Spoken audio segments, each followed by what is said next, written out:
बिस्मिल्लाहिर्रहमानिर्रहीम। अस्सलामुअलैकुम। आप देख रहे हैं यूट्यूब चैनल आम सी बातें, और इस वीडियो में हम बात करेंगे कि इमरान खान साहब ने सऊदी अरब से वापस आते ही एक अहम इजलास क्यों बुलाया है और उसमें क्या अहम फैसला किया जाएगा। इसके अलावा हम ये भी बात करेंगे कि एक बार फिर शहबाज शरीफ साहब की ड्रामेबाजी किस तरह पकड़ी गई है और वो एक्सपोज हुए हैं। पहले हम बात करते हैं इमरान खान साहब ने जो अहम इजलास बुलाया है, तो इसकी असल वजह यह है कि जस्टिस फ़ाइज़ ईसा साहब जो मरियम नवाज़ साहिबा और नवाज़ शरीफ साहब के फेवरेट जज हैं, उन्होंने नवाज़ शरीफ साहब का हुदैबिया मिल्स केस बंद कर दिया था और पूरे मीडिया को ये हुक्म दिया था कि इस फैसले के बारे में कोई बात नहीं कर सकता। हालांकि हुदैबिया मिल्स केस के बारे में ये कहा जाता है कि इतना ओपन और शट केस था कि नवाज शरीफ साहब के बचने की कोई उम्मीद भी नहीं थी, क्योंकि इस केस में बेतहाशा सबूत और गवाह मौजूद थे। मगर फिर भी फ़ाइज़ ईसा साहब ने इंसाफ का बोलबाला किया और इस केस को बंद कर दिया।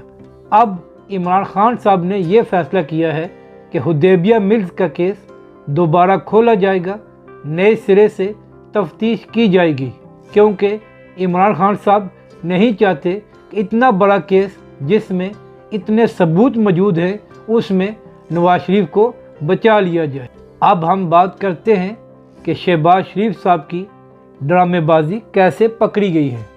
वैसे तो शहबाज शरीफ साहब अपनी एक्टिंग की वजह से पूरे पाकिस्तान में मशहूर हैं, मगर इस बार उनकी ड्रामेबाजी पकड़ी गई है।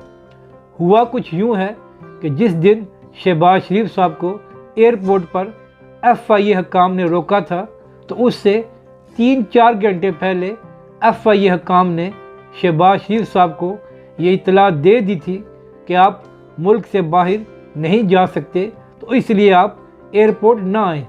मगर इसके बावजूद शहबाज शरीफ साहब ने अपने 2-3 दरबारी लिए और एयरपोर्ट पहुंच गए और वहां पर पूरा ड्रामा किया कि उनको बाहर जाने दिया जाए, ये अदालत का हुक्म है। तो FIA हुकाम ने बताया शहबाज शरीफ को कि हमें तो अभी तक अदालत का तहरीरी हुक्म ही नहीं मिला, तो हम आपका नाम कैसे रिमूव करते, तो इसलिए आप नहीं जा सकते।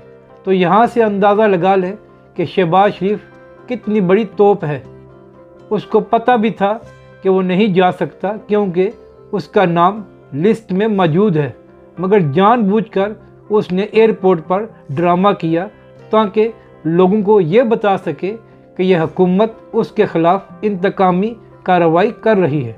अगर आपको हमारी ये वीडियो अच्छी लगे तो इसे लाइक और शेयर ज़रूर करें।